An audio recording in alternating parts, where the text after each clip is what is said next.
আসসালামু আলাইকুম। আশা করছি আপনারা সবাই ভালো আছেন। আজকে আমি আপনাদের সাথে খুবই গুরুত্বপূর্ণ একটি ভিডিও শেয়ার করব। এই শীতে কিন্তু বাচ্চা থেকে শুরু করে বড়দের সবারই কিন্তু কম বেশি ঠান্ডা কাশি লেগেই থাকে। আমরা যদি ঘরে থাকা মাত্র কয়টি উপকরণ সঠিক নিয়মে খেতে পারি তাহলে কিন্তু খুব সহজেই ঠান্ডা কাশি থেকে মুক্তি পেতে পারি। আশা করছি আজকের ভিডিওটি দেখে আপনারা একটু হলেও উপকৃত হবেন।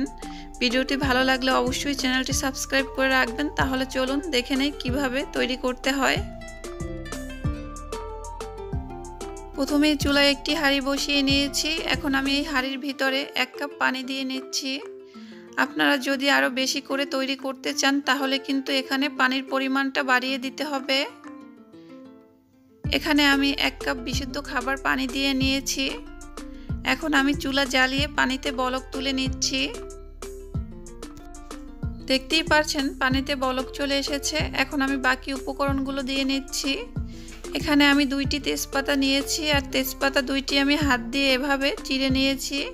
আর নিয়েছি 4 টুকরো দারচিনি আর 4টি এলাচ। এখন আমি এই মশলাগুলো পানির ভিতরে দিয়ে নিচ্ছি। আপনারা যদি আরও বেশি করে তৈরি করেন তাহলে কিন্তু এখানে মশলার পরিমাণগুলো বাড়িয়ে নিতে হবে। আর আমি সব মশলাগুলো ভালোভাবে ধুয়ে নিয়েছি।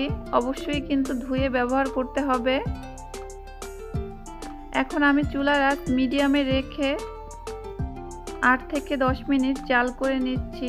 একটু সময় নিয়ে করতে হবে, তা না হলে কিন্তু মশলাগুলোর নির্যাস বের হবে না। ফিরে আসবো 8 থেকে 10 মিনিট পরে। 10 মিনিট আমি জাল করে নিয়েছি। দেখতেই পাচ্ছেন সব মশলা থেকে কিন্তু মশলার নির্যাসটা বের হয়ে গিয়েছে আর পানির কালারটাও কিন্তু চেঞ্জ হয়ে গিয়েছে। এখন আমি চুলা থেকে নামিয়ে পানি থেকে মশলাটা আলাদা করে নিচ্ছি। দেখতেই পাচ্ছেন মশলা থেকে পানি ছেঁকে আলাদা করে একটি কাপে নিয়েছি। এখন আমি এখানে 1 চামচ মধু দিয়ে নিচ্ছি। মধু দেওয়ার পর এভাবে চামচ দিয়ে মিশিয়ে নিলেই কিন্তু এটা তৈরি হয়ে যাবে। এটা এইভাবে তৈরি করে আপনার দিনে 2 বার খেতে পারবেন। 2 বছরের বাচ্চা থেকে শুরু করে সব বয়সের সবাই খেতে পারবেন। এটা কিন্তু খুবই কার্যকরী।